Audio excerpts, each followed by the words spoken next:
una entrevista que es la segunda vez que viene esta empresa, es Change Capital, y creo que en estos momentos, dado hacia el horizonte cercano y un poquito a largo que nos vamos a acercar, compañías así yo creo que se van a convertir en el mejor aliado del empresario, ¿no? Dada la situación, poder contar quizás con empresas donde ante la escalada de subida de tipos, etcétera, intentar encontrar soluciones alternativas un poco fuera de ese ámbito bancario habitual, pues puede ser interesante. Así que Silvia, Carlos, bienvenidos una vez más.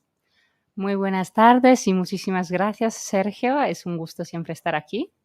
Gracias, Sergio. Encantado de estar. Y aunque yo os he hecho quizás una pequeña introducción, pero quizás no es la mejor del mundo, os invito a que de cara a quien nos pueda estar escuchando nos deis esas pequeñas introducciones, esos pequeños servicios que pueden encontrar dentro de vuestra compañía. Pues en realidad lo ha explicado muy bien porque somos un aliado para empresas para ayudarle a conseguir la financiación que le hace falta para poder acometer su proyecto, para poder llevar a cabo su día a día, para poder crecer y aún más al día de hoy, donde hay ese escenario un poco incierto, pues hay que recorrer y poder conocer cuantas más soluciones posibles para poder seguir avanzando con nuestros negocios. Ahí estamos nosotros proporcionando todas las soluciones que podrían estar al alcance de la empresa según su necesidad, según su característica propia y así poder crecer juntos. Y sobre todo al final yo creo que, como comentaba Silvia, tenemos esa capacidad de ver todas las soluciones que hay en el mercado en el momento español y con un clic realmente de la empresa saber en ese momento cuántas posibilidades viables tiene en ese momento. Entonces yo creo que ese es un primer factor importante. Y luego todo el trámite, todo el proceso, que al final yo creo que no es simple, no es fácil. Entonces, todo ese proceso guiado por parte de Change Capital que al final resulta más ágil, sencillo entre comillas y creo que es un valor a tener en cuenta. Permitirme, no sé si quizás lo que digo va a estar erróneo, pero habéis tenido ahora una ronda en Italia, con lo cual habéis crecido. ¿Se puede decir que sois startup? ¿Ya sois más allá del unicornio? ¿Exactamente dónde nos ubicaríamos? Unicornio nos queda un par. No se está creciendo el cuerno, pero todavía no lo tenemos. Yo lo digo, vino la semana pasada una compañía, Adler, es una incubadora nueva, y yo lo que le decía, yo recuerdo cuando hace... no sé, ya he perdido la cuenta de los años, hice un MBA de estos que estaban de moda y aquel entonces empezaba a hablar de las startups, los tipos de startup, pero digamos que solamente había como 3 tipos, ¿no? Me lo voy a inventar, no era así, era oro, bronce y plata, ¿no? Pero es que ahora no, ahora tú te puedes coger como un arco iris, que no lo digo por lo del unicornio, y puedes encontrar muchas categorías. Entonces, digamos que vosotros ¿en cuál estaríais? Bueno, si tenemos que dar una definición y nos van un poco, ¿no? Nos atan, pero nuestra matriz es italiana y ha cerrado una segunda ronda de financiación y vamos hacia lo que se definiría el scale up. Estamos creciendo, pues hemos doblado la facturación de un año a otro, tenemos intención de doblarla este año y tener un crecimiento todavía más exponencial gracias al apoyo de esos nuevos socios estratégicos que han entrado también en el capital de la empresa. Así que vamos creciendo muy rápidamente. Italia ya es una fase más avanzada. En España aterrizamos hace un año, pero mismos objetivos tenemos. Digamos que el siguiente paso sería Portugal. Todavía no están en nuestra pipeline, para utilizar esos términos ingleses. Portugal no está en en nuestros proyectos, pero quizá seguir expandiéndose en Europa en un contexto que ofrezca una cantidad de pymes, como puede ser el mercado italiano, el mercado español y quizá al día de mañana el mercado alemán, podría ser.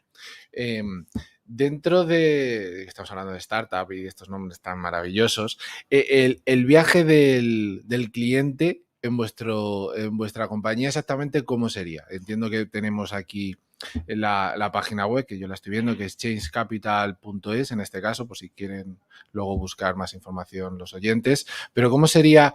Entiendo que hay un viaje común en los clientes y luego en función del producto ya ahí se va derivando, ¿no? Justo, pues bueno, al final lo hemos intentado hacer lo más sencillo posible. También es cierto que Italia funciona un poco diferente a España, lo hemos intentado de alguna manera guiar al mercado nacional y al final lo intentamos acercar, en el sentido de que una empresa se registra gratuitamente en el marketplace, mete unos datos de registro mínimos y al final con el CIF y mínimos datos de la empresa, que lo queremos todavía ir automatizando cada vez más para ser todavía más, como decir, en un clic de verdad, puede obtener las soluciones. Vale, una vez de ello, una vez vistas las opciones posibles, es el cliente el que puede ver en qué momento calendarizar o tener una reunión con nuestros analistas. Al final, esa necesidad de conocer al cliente un poquito más, la necesidad y qué tipo de objetivo quiere.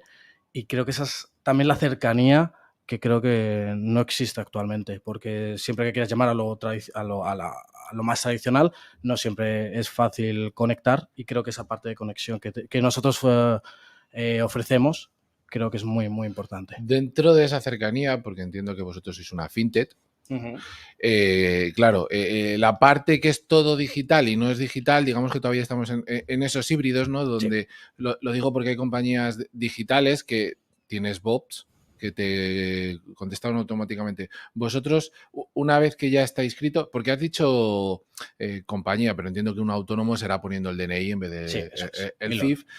Una vez que hace ese proceso y ya determina qué servicio quiere, ¿es un consultor? ¿Es algún trabajador de forma directa? ¿Es semi-semi?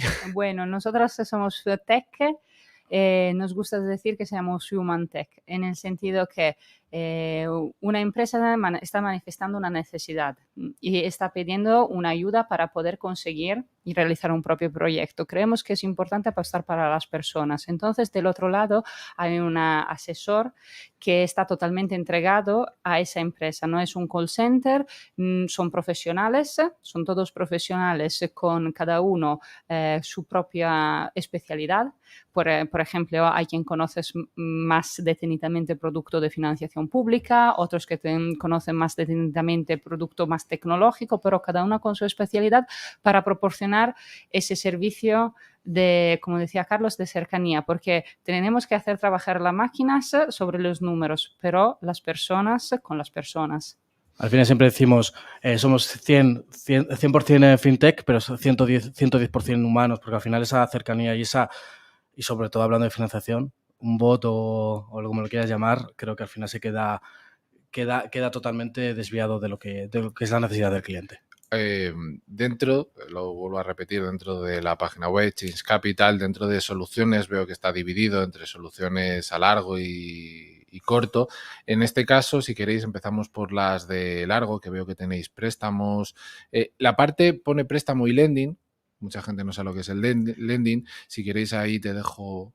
Bueno, es ahora, ¿no? Como tanto se habla en inglés, pero al final el lending no es más que un préstamo que puede tener características diferentes respecto al préstamo ordinario, pero también puede replicar en todo lo que sería un préstamo normal y corriente como lo conocemos en el mundo del particular. Y es verdad que ese tipo de financiación generalmente es una financiación que viene otorgada para poder conseguir un proyecto. Y cuando se habla de proyecto nunca se habla de un mes, siempre se habla de un plazo de tiempo más amplio. Te tiene que acompañar por toda la duración de ese proyecto. Préstamos y lending son instrumentos, son herramientas muy útiles a la hora de poder crear un plan y poderlo desarrollar. Vale, luego tendríamos leasing, renting, crowdlending, subvenciones y ayudas. La parte de subvenciones y ayudas entiendo que estamos hablando de estos fondos Next Generation, entre otras. También, pues allí tenemos un abanico de colaboradores que se dedican específicamente. Sabemos que el mundo de la ayuda es muy complejo, hay mucha burocracia. Entonces allí nos rodeamos también de profesionales y cuando entendemos que la empresa podría ser susceptible de ser ayudada también en ese estilo de financiación, entonces lo que hacemos es conectar con profesionales que le pueden desarrollar, llevar a cabo y conseguir ese tipo de financiación. Cuando has hablado de proyectos, a lo mejor no entra dentro. Exactamente de qué te quiero decir. Alguien tiene un terreno, quiere crear ahí un un inmueble, etcétera, ¿ese tipo de préstamos, etcétera, están incluidos o a esos niveles todavía no? Nosotros lo que enfocamos en ayudar a la pyme, industrial, comercial. Entonces, un proyecto podría ser: quiero agrandar mi nave, quiero comprar una otra impresora en 3D, quiero invertir en una I+D, en una investigación. Todo eso son proyectos que son susceptibles de ser financiados a través de préstamos y lending. Cuando ya entramos tenemos que entender el destino del proyecto. Si estamos hablando de un real estate, de financiación inmobiliaria, eso es otro tipo de financiación que todavía no tenemos desarrollada en el marketplace. Evidentemente tenemos contactos porque el mundo financiero es pequeño, pero no es donde nos enfocamos. Nos enfocamos en pymes tradicionales, empresas que quieren poner en marcha o seguir con su actividad de producción, comercialización de todos los sectores. Esos proyectos, hemos hablado de largo plazo, pero ¿qué estaríamos hablando? ¿De 5 a 10 años? ¿Más bien 5? Generalmente, como mínimo y máximo, diría un 36, 72. Eso es más o menos donde se manejan los plazos, luego dependiendo del tipo de producto que se va a seleccionar. Pero sí, ya 120 es mucho. Para aquellos que no lo sepan, y hay distintos crowd, ¿no? Porque habéis puesto crowdlending, pero hay crowdfunding, etcétera. No sé si dentro del crowdlending entraría también el crowdfunding, el microlending, etcétera, porque ya sabemos que hay ahí un mundo también. Bueno, Crow al final es un conjunto de inversores que se unen para apoyar un proyecto. Crowdfunding es una palabra genérica que dice recaudar recursos financieros a través de una multitud de inversores. Luego, claro, tenemos que instrumentar con qué tipo de financiación, qué tipo de recursos vamos a proporcionar. Si es capital social, es un crowd equity. Si es un préstamo, es un crowd lending. Pues allí luego hay todas las diferentes definiciones. Nosotros, donde estudiamos la cantidad más amplia de operaciones, en el crowd lending, en el préstamo realizado por una multitud de inversores, que evidentemente es un contrato en el cual se establece un principal, un interés y una fecha de vencimiento de devolución. En esa parte entiendo que eso no está abierto para el público particular. Sabéis que hay empresas que a través del crowdfunding, etcétera, tú puedes invertir. Vino aquí sin no me acuerdo ahora el nombre, una que se dedicaba al tema inmobiliario, donde el ticket mínimo eran 500 y a través del crowdfunding pues compraban o terrenos o bien una casa, luego para rehabilitarlas, rentas, etcétera. Entiendo que esa parte vosotros no la tocáis. Eso del crowd inmobiliario no. No, para particulares tampoco. O para hacer otro tipo. Alguien tiene una idea, no le falta a lo mejor dinero y vosotros decís, oye, nosotros te buscamos inversores. No. Eso sí que es importante porque al final nosotros sí que nos dedicamos única y exclusivamente, vamos a decir, al B2B en el sentido de empresas, pymes y autónomos también que ayudamos, pero todo lo que es emprendimiento o equity o capital social va un poco ajeno a nuestras capacidades. Conocemos, como dice Silvia, a gente que se puede al final trasladar. Al final yo creo que este mundo es colaborativo, es ayudarse, como quien dice, pero esa parte está ajena a nosotros. Y luego la parte de a corto plazo, que entiendo que tenéis ahí, pues anticipo de facturas, de cuento, factoring, confirming. Si queréis explicar un poco, porque incluso muchas veces yo creo que los propios empresarios estos conceptos no acaban de tenerlos claros. Bueno, para empezar con algo sencillo, cuando nuestro cliente no nos paga el contado, sino que aplaza el pago a 30, 60 días porque así lo hemos acordado entre las partes, bueno, al final estamos financiando nuestro cliente porque a nosotros falta dinero en la caja. Y ya sabemos que la liquidez es algo imprescindible para nuestro día a día porque es seguridad social, agencia, los empleados, la factura del suministro lo tenemos que pagar. Entonces, esa falta de liquidez, pues de una forma la tenemos que resolver como empresarios y como emprendedores. ¿Qué podemos hacer? Pues allí, dependiendo de la situación de cada empresa, podemos hacer operaciones puntuales para poder anticipar nuestros cobros y poder obtener la liquidez hoy, o si consideramos tener una exigencia recurrente, podemos abrir línea de financiación como puede ser el factoring, que nos permite de manera recurrente anticipar las facturas que vamos emitiendo y que normalmente se tendría que cobrar a 30 o 60 días, pero ya. Y además tiene unas cuantas ventajas, la herramienta de financiación en sí y alternativa además, porque nos permiten, por ejemplo, muchas empresas lo que le pasa es que trabajan con una cartera de clientes que no es muy amplia. Entonces el banco le dice, yo puedo asesorarte, puedo seguirte hasta aquí, y le ponen un porcentaje de concentración, más allá no te puedo financiar ese cliente, pero tú no quieres cerrar la operativa con ese cliente, tienes que encontrar otra manera para poderlo descontar o anticipar, y allí puede, por ejemplo, entrar la financiación alternativa, permitiéndote aumentar la línea. De cara a esa empresa o ese autónomo, lo que es la legislación, etcétera, es decir, vosotros para poder operar, CNMV, Banco de España, nada de estas jurisdicciones. Bueno, nosotros trabajamos, nuestros proveedores financieros, evidentemente, quien colabora con Change Capital, está todo bajo la legislación, que dependiendo del tipo de entidad, podría ser Banco de España, autorización del Banco de España, autorización de la CNMV. Una plataforma de financiación participativa tiene que tener el alta por parte de la CNMV. Entidad financiera, que son entidad de financiación, pues tienen que ser autorizadas por el Banco de España. Ellos sí que tienen que tener todos los expedientes. Nosotros lo que proporcionamos es un análisis entre los datos que nos proporciona la entidad y los datos que hemos conseguido en el mercado. Entonces realizamos un match tecnológico automático. Ese es el primer paso hacia un automatismo para poder procesar una gran cantidad de datos que da Change Capital, pero sigue siendo un servicio de consultoría, de asesoría de alguna manera. Vale, lo que entiendo ahora es que vosotros tenéis distintos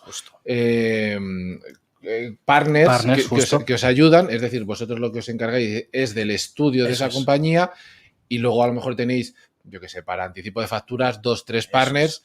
Y ahí ya luego, en función, entiendo, de los precios que mejor se le adecue al cliente, acaba decidiendo cuál prefiere. Exactamente. De alguna manera, la palabra diría conectar. Somos un conector de la empresa con las X posibilidades, que actualmente tenemos más de 100 posibilidades, tanto a largo como a corto, que hay en el mercado. Entonces, el conector es intermediador, vamos a decirlo así, y en función de lo que tú dices, al final luego el cliente es el que tiene la capacidad de decir, según condiciones, según facilidad, según lo que me interese, porque luego al final cada partner, cada producto tiene sus características, es el cliente quien decide. Entonces, ese facilitador.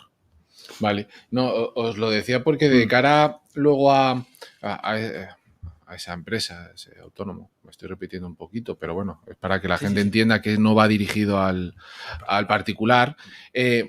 Los tipos de interés que se pueden encontrar, ¿se puede decir que pueden estar por debajo de mercado o eso es muy complicado? Eso es muy complicado, que estén por debajo del mercado. Ya sabemos que vivimos un momento también particular porque ya ha pasado la euforía, ya se han quitado el tipo de interés a cero. Bueno, estamos en un momento difícil, ¿no? Por alguna incertidumbre que podemos tener por delante. Siempre el precio de una operación está básicamente correlacionado a el riesgo del deudor, el plazo, el importe. Esas son las 3 variables principales que pueden determinar el precio junto a donde está yendo el mercado.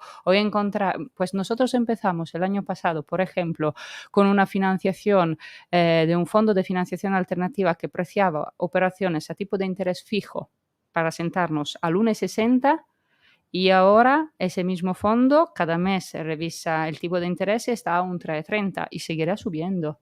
Yo a mis clientes les decía en mayo, pues pídelo ya, que la cosa no se pondrá más barata dentro de unos meses. Sí, es como... Aprovechate. Es como eso llevado un poco a mi terreno también era, quiero comprarme la casa, tipo fijo, tipo variable. Si te lo dan a fijo, vamos, tírate porque eso es oro para el día de mañana, ¿no?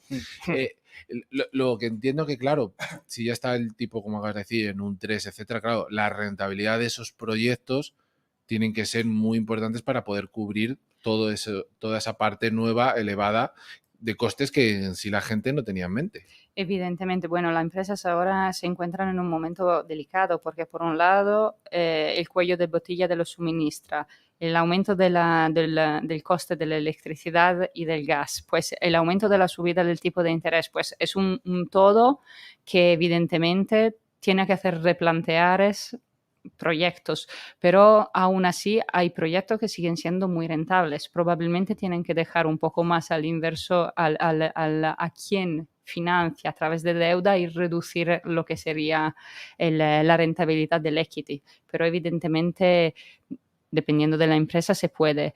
Y lo que sí que yo, por ejemplo, mi consejo es seguir consiguiendo la liquidez ahora, porque dentro de 4 meses no va a ser más barata. Que esperar no conlleva ningún beneficio para mí ahora.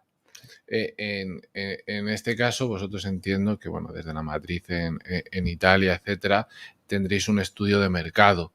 Y no sé si se podrá contar, pero entiendo que las perspectivas de cara al pequeño autónomo, el pequeño empresario, las pymes, van a ser complicadas. No digo que vayan a estar horriblemente mal, pero sí que van a ser complicadas, porque en función un poco de lo que tú dices, de que va a costar más la financiación, pero también más el inversor que presta ese dinero va a exigir, aparte de unos tipos de interés mayor, cierta seguridad. Es decir, los riesgos se van, en este caso, reduciendo cada vez más, con lo cual poder dejar ese dinero, quizás para el circulante a corto, es más sencillo porque puede ser momentos puntuales, etcétera, pero de cara un poco a ese proyecto un poquito más a largo, está ahí, vamos a decir, las cosas reguleras. Bueno, siempre hay que mirar la empresa, el sector, hay muchas variables en esa ecuación, no se puede tampoco generalizar. Evidentemente, sí, el inversor ahora lo que pide es una mayor rentabilidad a frente de un mayor riesgo o puede pedir mayor garantías, mayor colaterales. Y nos damos cuenta que sí, que en los comités de riesgo, los analistas ahora mismo se están enfocando más en qué tipo de colaterales, de garantías se pueden tener al lado de una operación que se plantea respecto a hace un año. Es algo que pero yo creo que todo el mundo lo veía venir un poquito, ¿no? Ya sabíamos que no sé qué decir. Así que hay que estar preparado y no hay que retrasar demasiado, demorar mucho, porque necesitamos esa liquidez, evidentemente. Hay que pedirla ya por un tema de ahora nos costará menos que dentro de 4 meses. De cara, si no recuerdo mal, el próximo jueves, no de esta semana, el 29, que es la siguiente, tenéis un evento, si queréis contar un poquito, por si la gente se anima. Está en Eventbrite, creo, para poderse uno registrar, ¿no? Justo. Pues me alegro que me lo digas, Sergio. Estás evidentemente invitado, y a todos los oyentes que nos oigan. Nos hemos movido a Castellana 89, así que bueno, es una excusa en ese sentido para inaugurar, para festejar que bueno, que llevamos 1 año y medio aquí en España. Y efectivamente, y hablando de crecimiento, pues es una mesa que ponemos a disposición de las pymes, para partners, para que cualquiera que quiera un poco ver qué circunstancias o qué puede hacer, tanto en el presente como futuro, que yo creo que es lo importante, dentro de la financiación y el crecimiento de la propia empresa. Entonces, tenemos una mesa bastante curiosa, creo que bastante positiva, porque tenemos a la Comunidad de Madrid, viene con nosotros también ENISA, que es lo que hablaba Silvia, de la parte de financiación pública, viene Leighton, que es una compañía de consultoría, está en Madrid, y nosotros. Entonces, yo creo que tanto la parte de financiación, tanto pública como alternativa, más también toda la parte de apoyo institucional y de asociaciones para sea formación, sea cursos, sea digitalización, creo que es un panorama o crea un ecosistema que es muy, muy necesario para el emprendedor y para la empresa. Entonces, os invito a que, como tú dices, está en Eventbrite, en LinkedIn, en Change Capital Spain, para que registro gratuito, con desayuno incluido, así que creo que el networking también puede acercar y poner cara, que yo creo que también siempre ayuda. Todavía entiendo que quedan tickets para poder... Sí, pero la verdad que son plazas limitadas, así que estamos a la mitad del aforo ya. Hemos dicho jueves 29, 9:30 de la mañana, hasta las 11 más o menos, y de 11 a 12 el desayuno networking. Pues Silvia, Carlos, ha sido un verdadero placer teneros nuevamente aquí. Sabéis que esta es vuestra casa y espero que de cara a este futuro cercano y lejano, pues los oyentes que están al otro lado os puedan utilizar para salir adelante si lo necesitan en esa parte de liquidez, de solvencia, etcétera. Gracias, Sergio, por tu compañía. Muchísimas gracias, siempre es un gusto. Hacemos un descanso y ahora volvemos.